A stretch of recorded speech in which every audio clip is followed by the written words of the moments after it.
Shalom saudara terkasih, salam jumpa bersama saya Romo Anselmus Amo MSC dalam renungan pada hari Sabtu Prapaskah pekan yang pertama. Semoga Anda dalam keadaan baik dan sehat selalu.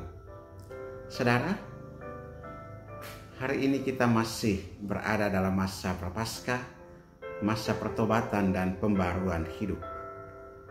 Bacaan-bacaan hari ini mengajak kita untuk semakin memahami panggilan kita sebagai umat Allah, yaitu hidup dalam kasih yang sempurna.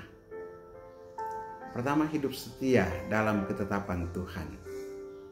Bacaan pertama dari kitab Ulangan menegaskan bahwa Tuhan menghendaki umatnya untuk hidup menurut ketetapannya dan menjadi umat kesayangannya. Pada hari ini, Tuhan Allahmu memerintahkan engkau melakukan ketetapan dan peraturan ini. Engkau harus melakukannya dengan segenap hati dan segenap jiwamu. Tuhan tidak hanya memanggil kita untuk menaati perintahnya secara lahiriah, tetapi dengan sepenuh hati. Ketaatan sejati bukan sekadar mengikuti aturan, tetapi juga mencerminkan hubungan cinta yang mendalam antara kita dengan Tuhan. Sebagai umat pilihan, kita dipanggil untuk hidup berbeda dari dunia, untuk menjadi tanda kasih dan kesetiaan Tuhan di tengah kehidupan ini. Yang kedua, tantangan kasih yang lebih dalam. Dalam Injil hari ini, Yesus memberikan perintah yang menantang. Kasihilah musuh-musuhmu dan berdoalah bagi mereka yang menganiaya kamu.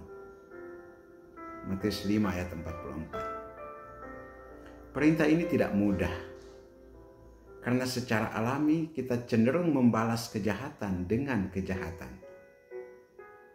Namun Yesus mengajarkan standar kasih yang jauh lebih tinggi, mengasihi tanpa batas.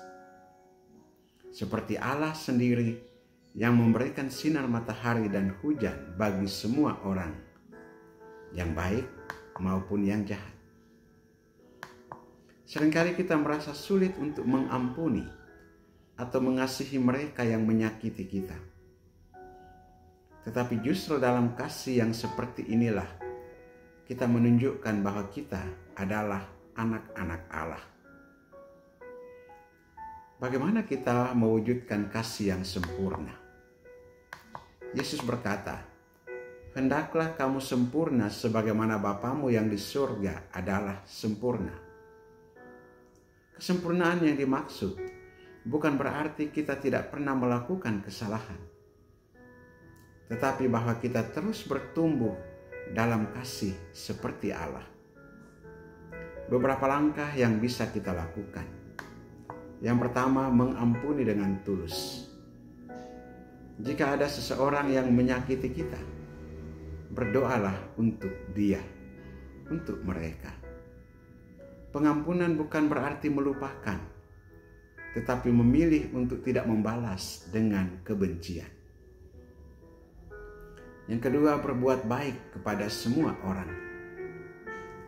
Tidak hanya kepada yang baik kepada kita, tetapi juga berbuat baik kepada mereka yang sulit kita kasihi.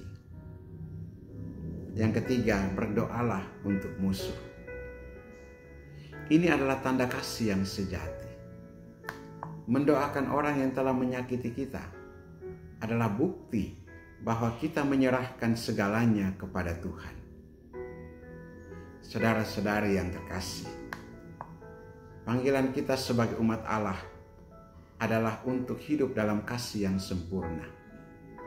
Masa Prapaskah ini adalah kesempatan bagi kita untuk melatih hati kita agar semakin menyerupai hati Kristus, penuh kasih, pengampunan, dan belas kasih.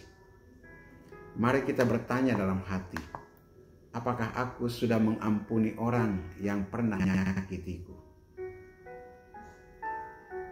Apakah aku berani mengasihi tanpa mengharapkan balasan?